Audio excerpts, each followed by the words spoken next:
up to 10 minutes before kickoff time, eventual kickoff time, the game was in balance, purely because of the water levels on the field, and it was left up to Bevan, the referee, to make the final decision. The IRB didn't want to make the call, SAFA didn't want to make the call, and the ref was within his rights to call off the game if he didn't want to take responsibility. We would have been out of the World Cup.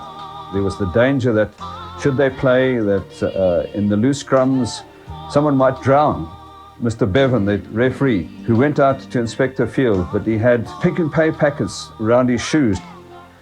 Folk were hanging onto satellite times, the matches were delayed. I mean, there was mud everywhere. And of course, we had to get this game on air. You know, kids, he was a very thorough guy, a perfectionist, and he had this friend who was head of Disney Europe in London. And he always used to phone this guy and say, because you know that Disney has got maybe the most precise weather people that they gives them reports on weather around the world because of their theme parks. So he went and obviously phoned this guy and came back and said, guys, it's going to be, it looks like it's going to be a rainy weather or whatever in Durban. So Barley Swart himself used to just take the mickey out of him and say, but coach, who did you speak to? And he says, what do you mean who I spoke to? I said, was it either Mickey Mouse or Donald Duck? So he was not very impressed, but I mean, the rest of the guys thought it was quite funny. Eventually, Bevan and the two captains agreed to play, and the match kicked off 90 minutes late. The pitch was a lake in places, and the bounce of the ball a lottery. At times, it stopped dead in a puddle. At others, it skidded an extra 15 or 20 meters. There was no telling what it would do. Andre Hubert was the one player who was able to cope with the conditions. His performance was especially compelling because he played the entire match with a broken thumb. There's probably never been a braver man in World Cup history. Well, Andre Hubert, great favourite here with the Kings Park crowd. Pain is temporary, glorious forever.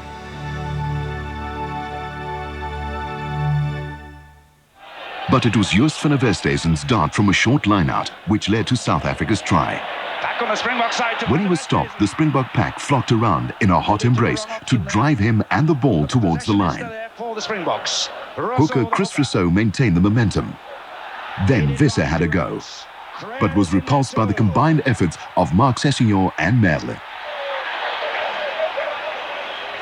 South Africa, just a metre or so out from France's line. Eventually, the ball was worked to Ruben Krier, who forced his way over, to the uncontrolled joy of a soaked crowd. Try awarded.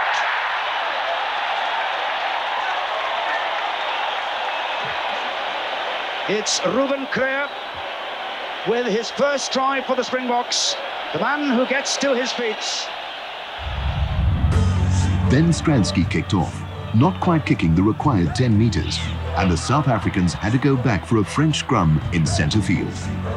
A normally safe James Small dropped the ball in the wet conditions, and the entire South Africa saw the World Cup slip from their fingers. The French were awarded a scrum on South Africa's 10-meter line.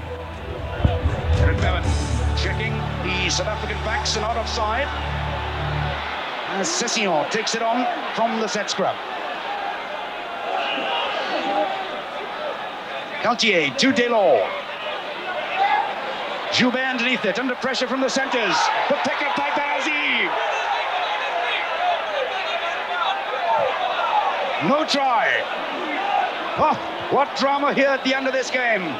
Abdel Benazi caught that ball and drove on towards the South African line. But obviously, referee Derek Bevan couldn't see that he'd actually grounded that properly.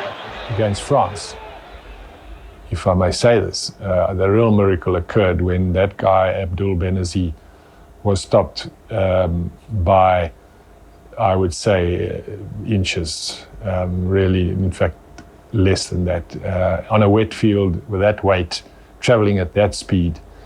And there must have been an invisible wall that had been built there by the will of the people. And of course, the players who got in front of him. I think James Small was one of them. That game to me, obviously you've got to win a final, say that you are the world champions. That game to me was the defining game in the World Cup personally, because of the difficult circumstances. Two players playing with serious injuries, the game starting late, the water levels. It was a very difficult game. Barley playing in the front row with a torn cartilage between his ribs is extremely painful, to say the least, but he was sacrificing himself for the team. And we could see in that last couple of minutes, we had 4 or 5 scrums on our own line trying to defend. And I could see he was in great pain. And I thought, well, it was just a spur of the moment. He wasn't playing. We got up and just to reassure him, said, hang in there, just bite the bullet. I promise you, from my side, the rest of the pack of the forwards, you can go anywhere you want, but you won't go back. And we commit to you in that way. And he just stuck to his guns and bit the bullet, and it was awesome. Johan Roux, replacement for Van der Westhuizen, feeds. The scrummage almost at 90 degrees. Stransky into touch. And that's it. The whistle is gone, and South Africa have beaten France in this World Cup semi-final by 19 points to 15. Ruben Kruger with the try. Francois Pienaar, captain for the 20th time of his country. Durban has gone mad, but South Africa have gone into the final of Rugby World Cup 1995.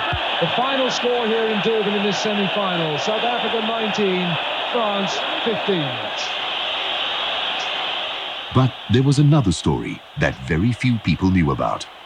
The biggest disappointment for me was, I think it was within the 10 or 15 minutes of the game, Benazir came in, I caught the ball and came into my rib. Van der Westhuizen has its scrum half. Again, it's difficult ball for the scrum half.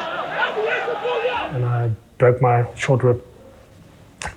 I could hear it and immediately knew there was trouble. Van der Westhuizen is injured. And I went off. And my biggest concern was, if we win this game, I have to play in the final. So luckily we did, and afterwards the doctor came up to me and said, what's wrong? I said, no, I just got a sort of a bruise on my ribs, and I never actually showed him pinpoint where the rib was broken.